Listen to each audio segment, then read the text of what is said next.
नमस्कार। स्वागत है आपका धार्मिक कथा चैनल में। श्री कृष्ण जन्माष्टमी का दिन पूरे वर्ष का सबसे शुभ और पवित्र दिन माना जाता है। इस दिन द्वारिकाधीश नंदलाल माखनचोर गोपाल कृष्ण का जन्मोत्सव बड़े प्रेम और भक्ति के साथ मनाया जाता है।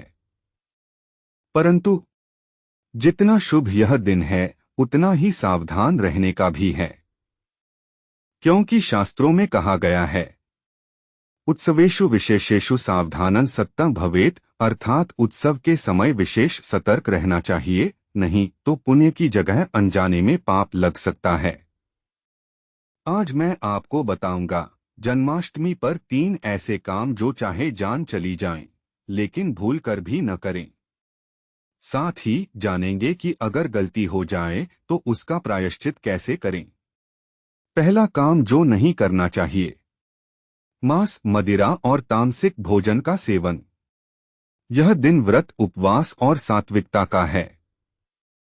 अगर कोई इस दिन मांस, शराब, प्याज, लहसुन या तामसिक भोजन करता है तो शास्त्रों में इसे भगवान का सीधा अपमान माना गया है।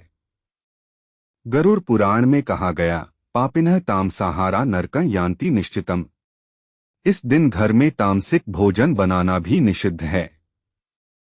कथा, द्वारका में एक बार एक व्यक्ति ने जन्माष्टमी के दिन मांस पकाया। रात में उसके घर में भयंकर अग्नि लगी और सब कुछ जल गया। लोग कहते हैं यह भगवान की नाराजगी थी। दूसरा काम जो नहीं करना चाहिए, घर में या मंदिर में झूठ और कलह। इस दिन झूठ बोलना, गाली देना, क्रोध करना, ये सब आपके पुण्य को नष्ट कर देता है। भागवत महापुराण कहता है, मधुरं सर्वदा भाषेत, हमेशा मधुर बोलो, विशेषकर भगवान के दिन। जन्माष्टमी पर सुबह से लेकर रात के 12 बजे तक झगड़ा करना, मन में द्वेष रखना या किसी को अपशब्द कहना भगवान के जन्मोत्सव का अनादर है। कथा, नंदगांव में एक परिवार ने जन्माष्टमी पूजा के बीच झगड़ा किया। अगले वर्ष तक उस घर में भयंकर आर्थिक संकट आ गया।